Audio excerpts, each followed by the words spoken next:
Welcome to easy রান্না BD. Hello সবাই, কেমন আছেন? আশা করি ভালো আছেন। যে যেখানে বসে আমার ভিডিও দেখছেন সবাইকে ধন্যবাদ ও শুভকামনা জানাচ্ছি। আজকে আমি শেয়ার করব খুব মজার একটি খাবার, যা খুব সহজেই রান্না করা যায়। কোনো ঝামেলা ছাড়াই তৈরি করা যায় খুব মজার খাবার, খুব সহজেই কুক করা যায় ইজি বা টেস্টি ফুড। নাম হলো বুটি কাবাব।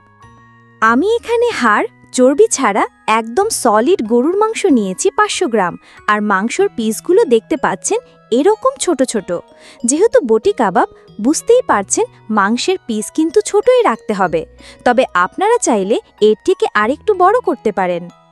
এবার আমি এর মধ্যে দিয়ে দিচ্ছি 2টো এলাচ, একটা তেজপাতা ও একটা দারুচিনি বা স্বাদ মতো লবণ, মরিচ গুঁড়া 1 চা চামচ, হলুদ গুঁড়া আধা চা চামচ, মাংস মশলা 1 চা চামচ এবং আদা রসুন বাটা 1 টেবিল চামচ। সবগুলো উপকরণ খুব ভালো করে মেখে নেব। আবারও দিয়ে দিচ্ছি 1 টেবিল চামচ টমেটো সস ও এবারে সবকিছু খুব ভালোভাবে আমি মেখে নিচ্ছি। এই কাজটি আপনারা হাত দিয়েও করতে পারেন, আমি চামচের সাহায্যে খুব ভালোভাবে মেখে নিচ্ছি।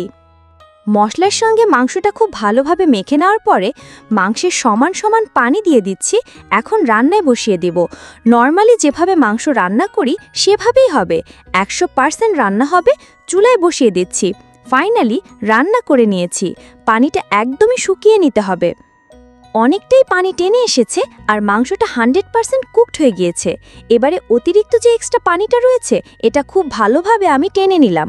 আমার রান্না পারফেক্ট হয়েছে, 100% কুক হয়েছে, চাপ দিলে ভেঙে যাচ্ছে। এবারে মাংসগুলো চুলো থেকে নামিয়ে পুরোপুরিভাবে ঠান্ডা করে নিয়েছি। ঠান্ডা হওয়ার পরে এখন মশলা দিয়ে আমার কোট করে নেব। দিয়ে দিচ্ছি ধনিয়া এবং জিরা, চিলি ফ্লেক্স স্বাদ মতো, গরম মশলা 1 টেবিল চামচ, কর্নফ্লাওয়ার, পরিমাণ মতো ডিম। এখন সবগুলো উপকরণ খুব ভালো করে মেখে নিব।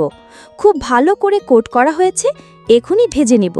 চুলায় একটা ফ্রাই প্যান বসিয়ে দিয়েছি, পরিমাণ মতো তেল দিয়ে দিয়েছি। তেল গরম হয়ে এলে মশলা মাখানো মাংসের টুকরোগুলো এক একে দিয়ে দিচ্ছি।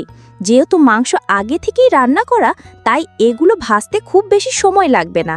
এক পাশ সোনালি হয়ে এলে উল্টে দিয়ে অন্য পাশও ভেজে নিন। দেখুন মাংস ভাজা হয়ে গেছে। রান্নাটা খুবই সহজ এবং মজাদার। যদি রেসিপিটি ভালো লাগে বাসায় অবশ্যই ট্রাই করবেন। আজ এখানেই রাখছি।